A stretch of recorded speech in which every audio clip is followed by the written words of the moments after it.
Good day guys! Kumusta kayong lahat? Nelride Moto here. Welcome dito sa ating channel. At ngayon ay pag-uusapan naman natin ang ating XRM 125 kung worth it pa ba. Simula noong mga nakaraang taon hanggang ngayon, ito pa rin ba yung pinakamagandang underbone dito sa bansa? Matagal na rin itong XRM 125 dito sa Pilipinas guys. Siguro nasa 24 years na rin kung hindi ako nagkakamali. Pero ngayong 2026, worth it pa ba yung XRM 125 na bilhin? O kaya sulit pa ba kapag XRM 125 pa rin yung pipiliin natin? O kaya kailangan na bang palitan ang XRM 125? Nelride Moto on the track, XRM check. Let's hit the road. Susi ay piga, makina ay buhay na. Ang aking XRM ay handang-handa na sa kalsada. Hindi kailangang mabilis ang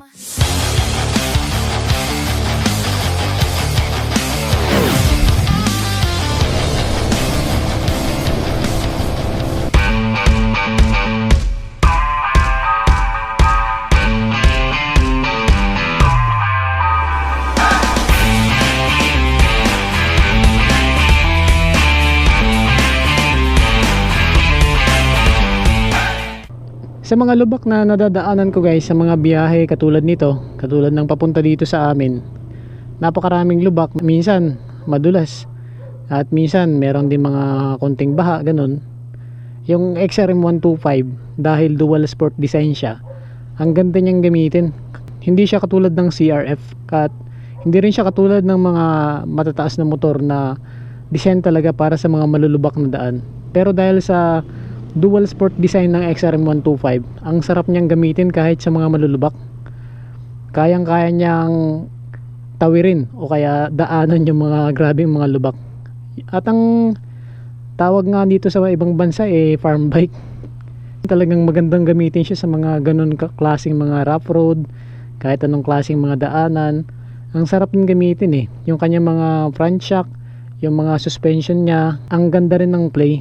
Kaya kapag ganitong dinadaan mo ng mga malulubak, ayos na rin Parang may tagtag rin pero hindi siya ganun talaga katagtag. Kasi gumagana ng maayos yung kanyang mga suspension.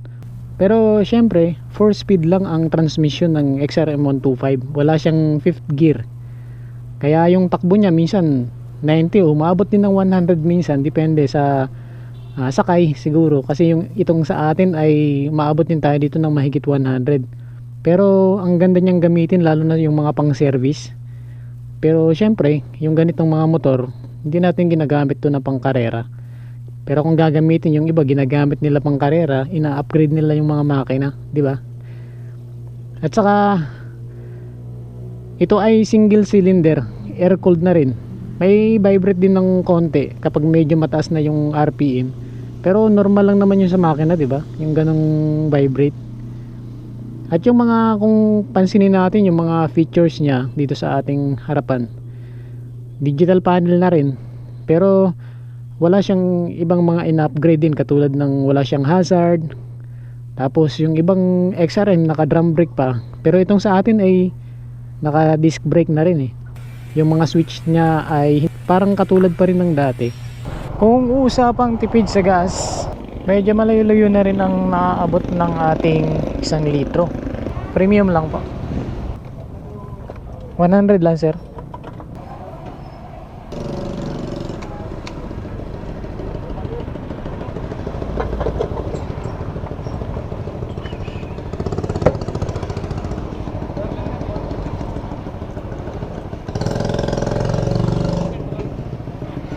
Napakatipid talaga ng XRM 125 pagdating sa gas consumption. Yung sa malalayong biyahe mo, kahit na sumama man tayo sa mga rides or sa anong pa mang biyahe, mga malayong biyahe, yung gasolina, yung full tank nito medyo malayo-layo na rin yung mararating Ganun katipid ng XRM 125. Syempre 125cc compare naman sa mga 150cc, di ba? Medyo malakas yung kain ng mga 150cc kasi yung makina nila malalaki compare dito sa ating 125cc, di ba? Kaya sa mga ganitong biyahe, sa mga long rides man or short rides or sa mga pang-deliver, yung mga ginagamit natin na mga pang-deliver, the best ng XRM din eh, matipid din sa gasolina. Kaya kung kayo ang tatanungin guys, worth it ba ang XRM 125 para sa inyo, lalo na ngayong taong 2026? Kung para sa akin ay worth it naman ang XRM 125, lalo na kung ang ating ginagawa yung mga pang araw-araw na delivery or pang service natin or kahit na ano pa mang gamit. Kapag XRM 125, worth it talaga. Pagdating sa design eh, maganda naman ang design ng XRM, di ba? Pero kapag yung hanap mo ay yung bilis, syempre yung XRM 125cc lang, kaya hindi mo siya maaasahan sa ganun talaga kabilis, kasi may mas mabilis pa dito eh, yung mga 150cc. Pero sa tuli naman ito, kung para sa akin ay ayos naman din, kasi hindi naman siya ganun talaga kabilis, pero hindi naman siya ganun talaga kahina tumakbo.